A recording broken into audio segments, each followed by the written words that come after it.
Hello everyone and welcome to my channel. Thank you for joining me on hiking up Camelback Mountain. Here's a view of Camelback Mountain from about 3 miles away. And this view right here is about probably maybe 5 to 6 miles away. But you know, it's a huge mountain. Everyone loves to climb it. This is the base down near the foot of the hill, or should I say mountain, and then I can give you the directions in the description on how to get to Camelback Mountain. So you do have to walk a distance to get to the base of the mountain before you start hiking, and this is like the very beginning of the hike where you start climbing up.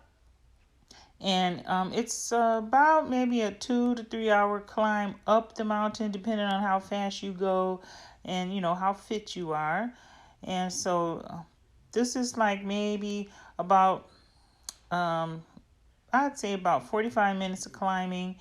And then as you can see, the higher up you go, you're going to be able to see the earth, and it's going to look like the earth is round, or you can most certainly see miles and miles ahead. So this view right here looks like I was I believe I was like after about an hour and a half of climbing, and I was pretty high up, and you know, the view is beautiful, so I decided to just take pictures, and still had more climbing to do.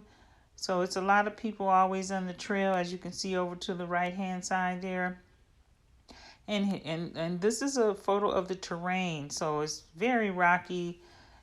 Make sure you have your gloves on. Make sure you have your mountain hiking boots. No sandals, guys. No thin tennis shoes or anything like that. This is the terrain. It's bushy, grassy. It wasn't a lot of no snakes, in case somebody was wondering. I didn't see any scorpions, but the view is beautiful. So and here we go.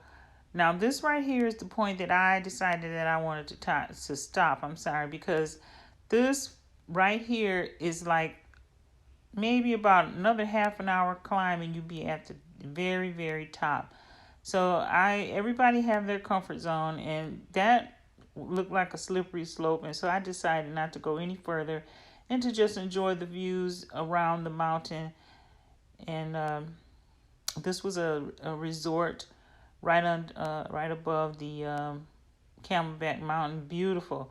Then as you know, take a look around, I did get this view of, it looks like maybe 5 or 10 miles of road up ahead. And then on the way down, here's they try to have a path with some sort of steps, but it is very rocky, very, very rocky. So be careful.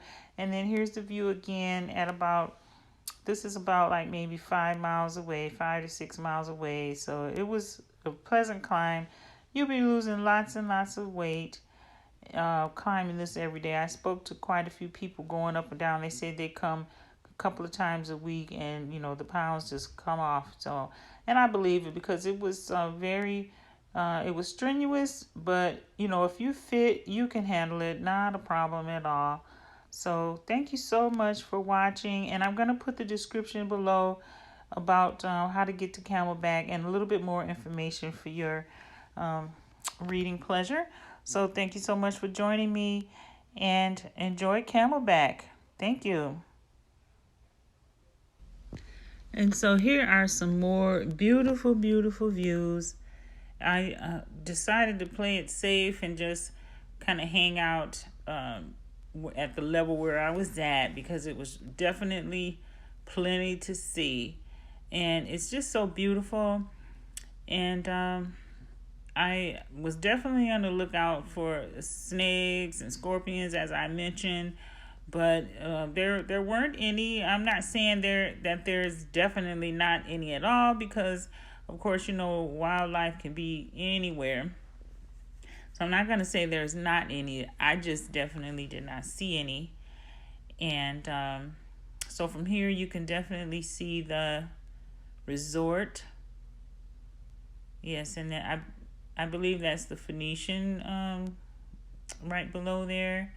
It's absolutely beautiful. I didn't know that I would be able to see that once I got up to the top. So, and this is kind of like on one side of the mountain. So that's the side that I never did climb that side. But here are some more awesome views. And so you definitely want to make sure that you have a full charge on your camera phone or whatever type of camera you're going to be taking, because of course there's nowhere to charge your phone up, and you're going to be pretty upset if you miss out on some gorgeous photo opportunities. So that's exactly what this was. This is like an excellent staycation, just to get out of the house. Because you know how, if you're cooped up in the house, you can always get out. And it doesn't cost anything. It just takes a little bit of time to get everybody in the car, get your gear together, pack your backpacks, have plenty of water. Now, what I did is the night before, I froze a couple of plastic bottles of water, and then so for the entire hike, I had ice cold water. And the backpack can get a little bit heavy with the water in there, but you definitely need it.